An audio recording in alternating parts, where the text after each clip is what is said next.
What is going on, everyone, and welcome back to the channel, Explain the Charts.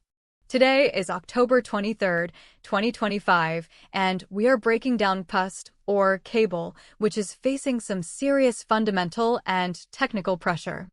Let's start with the news, because the macroeconomic picture is really setting the stage for the price action we're seeing.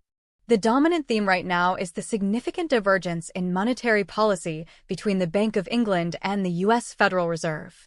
Analysts are pointing towards a dovish bow, with markets pricing in up to three-quarter-point rate cuts in 2025 due to a fragile UK economy. This was reinforced by recent UK September CPI data, which came in at 3.8%, below the 4% expectation. Softer inflation increases the likelihood of the bow cutting rates sooner rather than later, which is bearish for the pound. On the other side of the Atlantic, the U.S. Fed is expected to remain more cautious, dealing with its own growth and inflation dynamics, which lends strength to the U.S. dollar. This policy difference is a powerful headwind for GBPUSD. Several analyst reports also highlight that the pair is in a consolidation phase with a bearish bias, and some are even pointing to a potential long-term drop towards the 1.20s if key support levels fail to hold.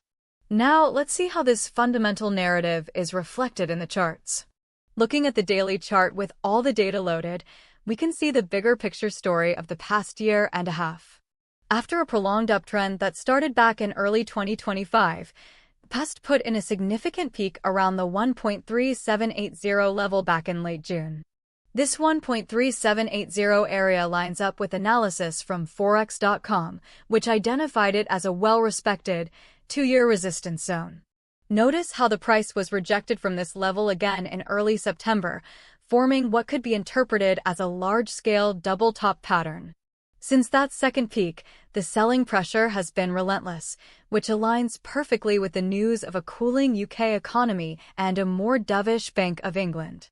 The trend has clearly reversed from bullish to bearish on this higher time frame.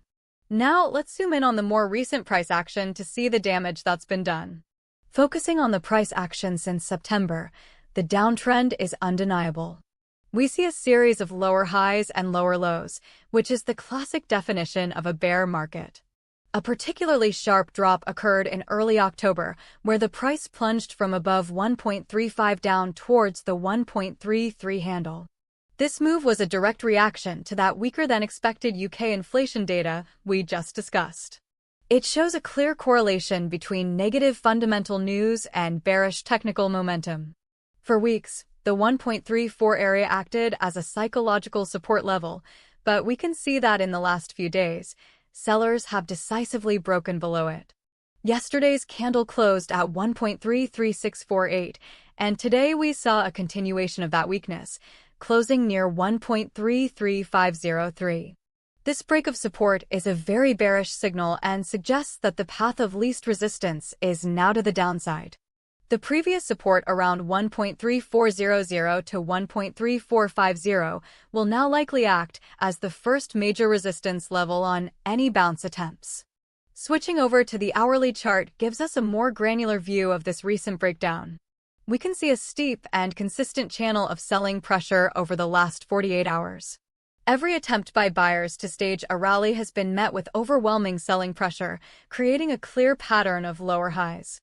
The price is currently trading well below key moving averages on this time frame, confirming that short-term momentum is firmly in the hands of the bears.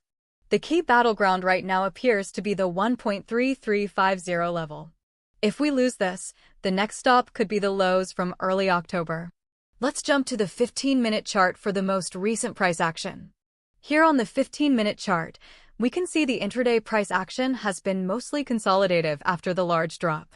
The price is currently hovering around 1.3350, showing some indecision as the market digests the recent move. This is typical after a strong directional move. The market pauses before deciding on its next leg. For day traders, the immediate range is between roughly 1.334 and 1.338. A break below this range would signal a continuation of the downtrend, while a push above it might lead to a short-term test of the 1.34 resistance level we identified earlier. So let's bring it all together and recap what you need to be watching. The long-term and short-term trends are bearish, supported by a fundamental backdrop of diverging central bank policies. Our key resistance level to watch is the former support zone between 1.3400 and 1.3450. As long as the price stays below this area, the outlook remains bearish. On the downside, the first major support level is the recent low around 1.3300. Below that, we're looking at Fibonacci levels mentioned by analysts around 1.3292 and then 1.3244. So, what are the likely scenarios? The most likely scenario, which I'd give a 70% probability, is a continued push to the downside. A daily close below 1.3300 would reinforce this, opening the door to test the 1.3250 area in the coming days or weeks. A medium probability scenario, at around 25%, is a period of consolidation between 1.3300 and 1.3400 as the market awaits the next major catalyst. And finally, a bullish reversal is the least likely scenario at just 5% probability. This would require a significant fundamental shift, like surprisingly hawkish news from the Bank of England or extremely dovish news from the Fed, combined with a technical break and hold above the 1.3450 resistance. The main event to watch for is the upcoming U.S. Consumer Price Index data, which will be critical in shaping the Fed's next move and could inject major volatility into this pair. That's our analysis for GBPUSD. As always, this is not financial advice. The markets are unpredictable, and you should always do your own research and risk management before making any investment decisions. Thanks for watching Explain the Charts, and we'll see you in the next one.